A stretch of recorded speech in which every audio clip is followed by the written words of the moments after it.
much like we've seen authoritarian states take control of media or other areas of public life, democracy, within the COVID environment, the economy has been part of that as well.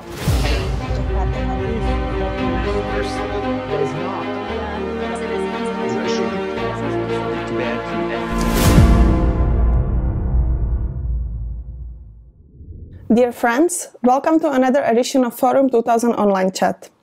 Today we are here with Mr. Andrew Wilson, who is the Executive Director of Center for International Private Enterprise, based in Washington, D.C. The center supports the business-driven solutions to social economic problems in cooperation with local partners in more than 60 countries. And today we will be talking about the need to rebuild the economies in a post-pandemic world. Mr. Wilson, thank you for accepting our invitation and welcome. My pleasure. In this interview, I would like to follow up on your recently published article that outlined 6 essential themes for an economic recovery roadmap. One of them dealt with the need to restart the economies. In the past months, we could see the shutdown of economies all around the world. This could present a huge threat for the way we live, but as well as an opportunity for the world to restart, or let's say maybe also rebuild the economies.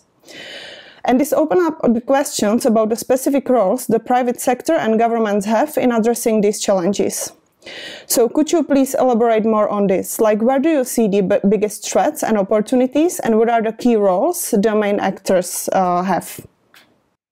Well, I think coming from our perspective, which is looking at the intersection of democracy and private sector development, we clearly see that the governments and the private sector have a symbiotic role to play. Markets and democracy are mutually reinforcing institutions. And when society is in crisis, business has a role to play as a citizen within society to help address some of the burdens being faced by the public. First and foremost, I always want to put it out there that the primary role of business, of course, is to make money, and by extension, by making money, create wealth, pay taxes, and provide employment for people and livelihoods for people. And so when you have a crisis like COVID that arises, that puts stress on both society and the private sector, and the government, and the treasury of the government, that role becomes much more critical, because business is now facing a dual responsibility, if you will. It is helping restore social health in the sense of the products it provides and the way it can mobilize itself to support government, but it also has to provide people livelihoods. And I think the real trick here, and when we look at sort of the stresses that businesses are under right now, it's trying to find the balance between the two. There are a lot of challenges that are out in front of the private sector because of the COVID environment, and some opportunities, to be honest, that will require, I think, a high degree of public-private dialogue and cooperation to make sure we get them right. I think number one, of course, and it's something that all of our economies are going through right now, in one frame or another, is how do we restart an economy? It's not just as simple as putting the open sign back on the door for a lot of businesses. There are a lot of things companies and businesses have to do to make sure that the workplace is health friendly, that it can bring employees back to work in a safe environment, that it can provide its service or product to the public in a safe way. And then it can also do so profitably. And that also requires, to a certain extent, the role of government in making sure that the environment that businesses restart in is supportive to restarting. That means looking at issues such as fiscal policy and taxation. Where do we put the priorities on society? How they serve the public, especially if they're a public-facing company like a store or a restaurant. But these things have to be thought through, and not just in a short term, but in a medium to long-term environment. And you can only really have that kind of thinking through dialogue. A second area, too, I think that is a direct result of the COVID environment is making sure that the short-term measures that were put into place to mobilize the private sector to help governments are phased out over time, and we return to quote-unquote normal economies. Of course, everything is going to change in the new economy. I think nobody thinks we will ever go back to normal. And in a democracy, I think that's a much more predictable process than it would be in an authoritarian state. And I think one of the things that we have found alarming, in particular in states that have a more authoritarian or militaristic bent, is that resources at the outset of the COVID crisis were rechanneled and redirected. The private sector was rechanneled and redirected. And the control over a lot of the control arms, if you will, of the economy were taken over by the government. And the issue has to be in an authoritarian state. There's a lot there in terms of political and economic power that vested interests may have taken for their own use during this crisis. And making sure that that power, that ownership, that control is returned back to its rightful owners as a de-COVIDization, if you will, is very important. Much like we've seen authoritarian states take control of media or other areas, public life, democracy, within the COVID environment, the economy has been part of that as well. And then there's some interesting trends that have emerged for the private sector moving forward. In particular, I think from our perspective in the United States, and I think in Europe as well, countries and business sectors that have relied on single supply chain countries. And by supply chain, we mean about the chain of manufacturing and supply of raw materials to a production process. What we're really talking about here is an over-reliance on China. And what we've seen is both economic and political risk that has emerged over, even before the COVID crisis. It was already starting to emerge for a lot of American firms with an over-reliance on the Chinese market. But the COVID environment and the disruption in supply chains that we saw as a result, really, I think, in terms of the boardrooms of companies, changed a lot of thinking about the over-reliance on a single country and a single supply chain. That doesn't mean that people are going to run away from China. It's far too big a market. Some of these supply chains are very complex and will take a long time to realign themselves. And you're not necessarily going to see what we call reshoring. In other words, companies aren't going to leave China to come to the United States. What they're going to do is they're going to leave, some of their operations will leave China for other manufacturing markets in the world. In the case of the United States, it might be countries that have free trade agreements with us and are a little bit closer geographically. So places like Colombia in Latin America, or the Central American states, or Mexico or Canada may be direct beneficiaries. But just as importantly, emerging markets in Southeast Asia and Sub-Saharan Africa that may follow along supply chains might also benefit from this. And from our perspective, that opens up a huge opportunity to put forth principles of economic activity that are based on, shall we say, liberal democratic values, on better ethics, on better corporate ethics, on rule of law, on making sure that governments obey the laws they put in place, better governance, especially in the economic sphere, so companies can make more predictable decisions, reduced corruption. All of these kinds of things are very important. And in a sense, with China having some of its economic influence, if you will, or economic reliance on China being lessened, that's a huge opportunity for a lot of countries around the world, and they're going to have to compete for that kind of investment. And the way they're going to compete is not just by offering cheap labor, they're going to compete by offering a predictable and reliable business environment, and that's a business environment based on democratic values.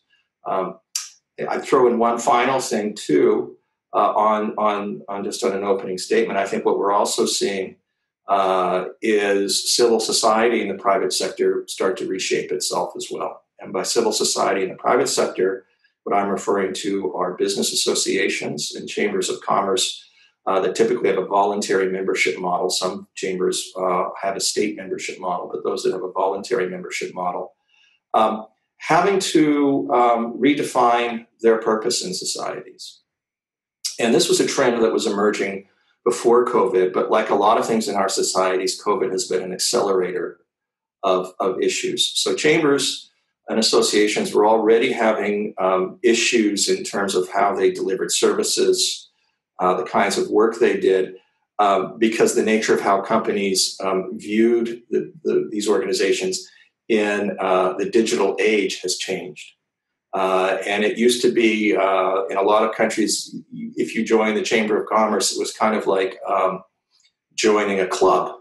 You know, you joined it heart and soul. You took it for all of the things it offered, plus or minus, and you paid a big fee to do so, and you didn't have much choice. But in the digital era, there's now competition for services, competition for other things, and people have not wanted to join these associations just carte blanche anymore. People were looking for specific services and specific purposes, and they just wanted to pay for a little piece of something. Well, that has gotten even more critical now because companies are fighting for their economic survival. One of the first things that goes out the window is paying dues to an organization whose value you sometimes wonder about. So chambers and associations, on the one hand, are under incredible pressure to figure out a new business model to get money in the door to keep the organization sustainable. But at the same time, they're playing a critical role in public-private partnership. And what we're seeing is that the chambers, which are natural information places, it's where government provides information to the private sector, and the private sector provides information back to the government. And so it plays a very critical role in being that intermediary between the private sector and the government. And at the same time, it also coordinates services and things. So chambers have been playing, we've been watching in the COVID environment, we've been watching chambers around the world play a very active role in mobilizing resources in helping, let's say, get medical supplies to the right places or sourcing medical supplies. Chambers would be that sort of hub where that information would flow through, and they could be a clearinghouse of information. So their role is critical, but they're doing so under much restrained working environments. So for the kind of work that we see the private sector doing, on the one hand, it's the demands on them are becoming greater and greater over time, and on the other hand, their ability to respond is being fiscally constrained. I don't think there's any shortage of goodwill or kind heart within the private sector, but if they can't stay open, that's the basic for their survival to begin with. Absolutely. Thank you. Actually, I would like to follow up on one of the things you have said, and it's concerning one of the main threats to democracies today. And you have mentioned that as well. It's the spread of the disinformation and the need for additional government controls while addressing the COVID-19 pandemics, and how it's used by many world leaders for power consolidation. Do you see there some opportunity for cooperation between democratic governments and private sector, how to address these challenges of rising authoritarianism? Well, I think it depends on the sector you're in. I think the first thing we need to have as a common understanding is that the private sector is not a monolith, that there are as many interests in the private sector as there is in society as a whole. So we tend to use the term private sector to think everybody has the same interests. They don't. So I think first and foremost, we have to look at the micro level, if you will, using an economics term. If we look at the micro level, the sector you're in might tend to drive your interest in certain issues when it comes to dealing with authoritarian states. So if we look at the tech sector, for instance, or the media sectors that have a direct interplay on our really firsthand either competing with or having to exist in environments that are shaped by authoritarians and are having demands put on them directly by authoritarians, those are areas that I think are kind of on the front line. And if I think from our own recent experience without making any judgment, but just saying, look what happened to the NBA in China after the Hong Kong crackdown occurred.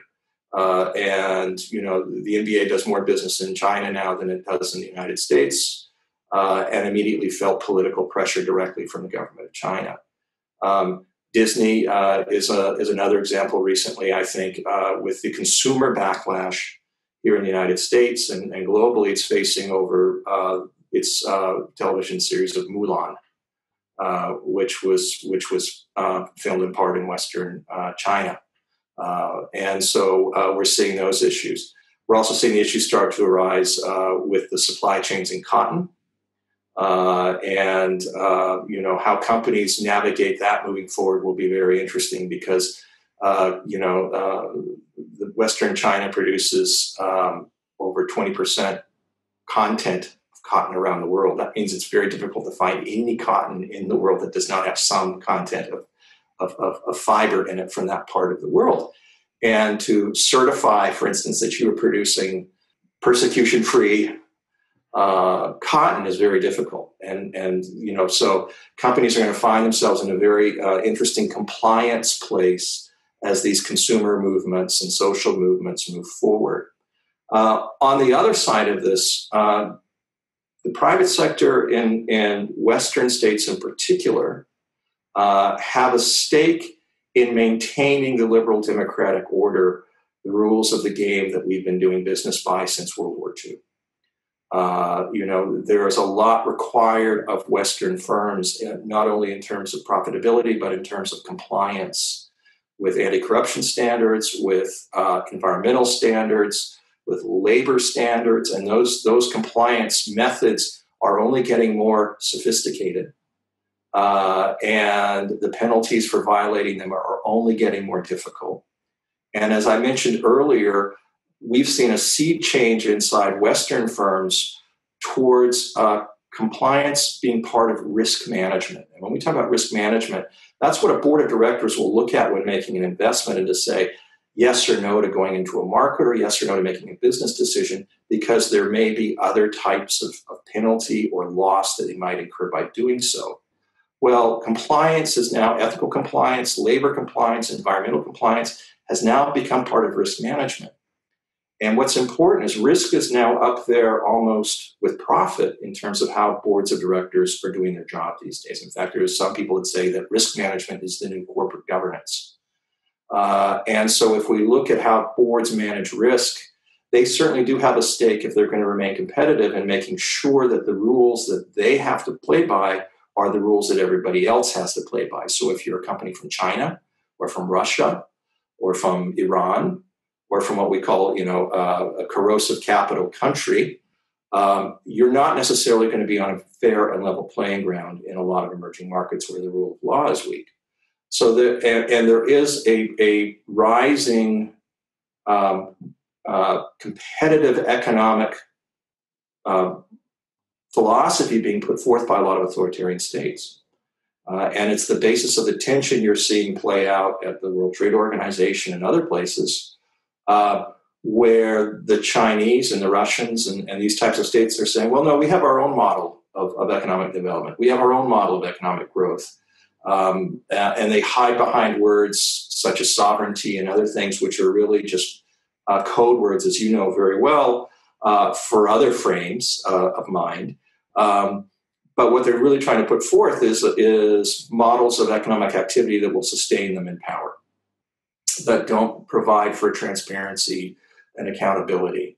And there is a real competition going forth, especially in emerging markets, for whose values, whose business models are going to win out. And we've seen in the last 2 or 3 years a very aggressive push by authoritarian states. And only recently are we starting to see Western liberal democratic states, or should we just say liberal democratic states because it's not an East-West thing, liberal democratic states start to realize that the competitive model is potentially going to work against them, and now they're starting to organize. But that requires, back to your initial question, that the private sector and the public sector in liberal democracies start to have a dialogue themselves about how to advance those values, especially because we're in a situation where globalization has been under fire. And I think everybody's willing to have the discussion about, what should globalization look like moving forward? What is the role of the private sector? What is the role of the state? What is the role of competition? I think everybody's open to having that discussion. And how do we make globalization more accessible? But it's whose globe is what it comes down to. And I think that's where the public and private sector moving forward, particularly in liberal democracies or countries that are trending liberal democracy, need to be very cognizant of this and need to have very purposeful discussions about these kinds of things that used to be taken for granted. Great, thank you. Actually, I would like to follow up on that with the question regarding the corruption. It's also one of the things you have mentioning here, and also it's one of the themes of the Economic Recovery Roadmap. And I would like to cite your words and then follow up on that. With billions pledged worldwide for coronavirus support, it is feared a significant amount of the money will be lost through various channels due to corruption if additional measures are not taken to mitigate that risk. Is this something you have also mentioning how the authoritarian powers are influencing the economic recovery? So could you elaborate on this, please? How can the main actors address this challenge in order to combat the corruption? Well, first of all, I think there's two. We always talk about supply and demand in the corruption field. I think we should also be talking about standards and practices. And standards, essentially the laws and the rules and that we follow in trying to avoid corruption. But then practices being how do we hold companies accountable for that? But first, let's go back to why it's a couple of whys the private sector. Why is the private sector interested in this? Why should we be, as private sector supporters, be interested in this topic?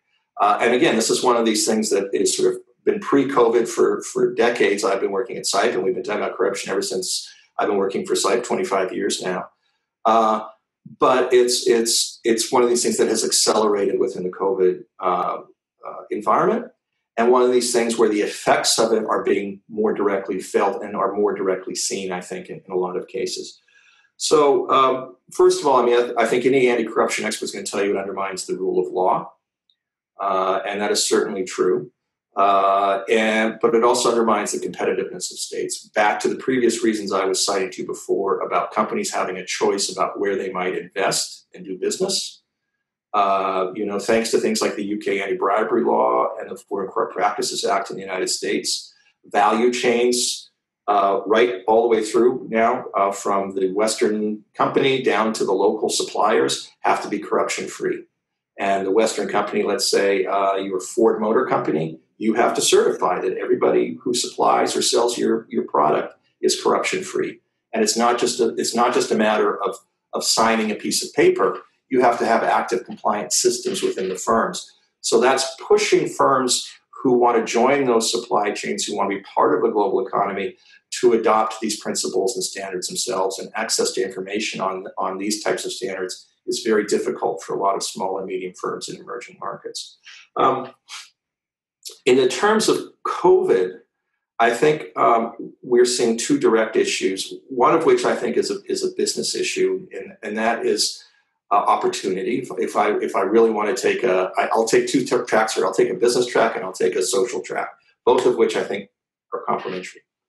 On the business track, if there are contracts out there being bid out that I think I can do a better job delivering on and a more timely job delivering on, I should have the ability to compete for those jobs, even in a shortened time frame. We call that public procurement, right? And public procurement is one of the most common areas for abuse within state corruption. It's the handing of government contracts to favored firms. Well, what we've seen during the COVID era is a lot of shortcutting of public procurement regulation. And we've seen contracts go to friends of government, friends of political folks, and they're not necessarily providing the state with value for money or quality. And the direct result of that is that people suffer. They suffer because they're paying more than they should. That we hear the stories of the $5 face mask that should be 50 cents. And of other areas of corruption in public contracts where you just can't trace the money. The safeguards aren't in place to trace the money. A lot of money has just flown out the door and disappeared. But I think for the social side as well, it's the quality of goods that are being purchased as well. And what we've seen is shoddy material, expired material, a lot of other things that we've seen going into people's lives. And the people who suffer are sick or are trying to avoid being sick. Government, it's this idea of government taking shortcuts that is alarming. And the fact that they're not restoring proper procurement now that we are kind of through that initial emergency phase and we're now into sort of what I would term sort of a stable period of managing the health crisis. The supply chains have now stabilized. We can get product to market relatively predictably. We should be opening up these processes again, and we should be providing scrutiny on the processes that are already in place to make sure that the consumer or the taxpayer is getting value for money, and we do that through making sure that there's competition in the system and that price and quality are both in place in that regard. I think those are the top areas I would say within the COVID area that we need to look at. Absolutely, totally agree. Mr. Rosen, thank you for sharing your thoughts with us. We really appreciate what your organization and you are doing to support the recovery of the economy. And we are happy that we had the interview with you today and looking forward for the cooperation in the future. Great. Best wishes for your conference. Thank you. Bye-bye. Bye.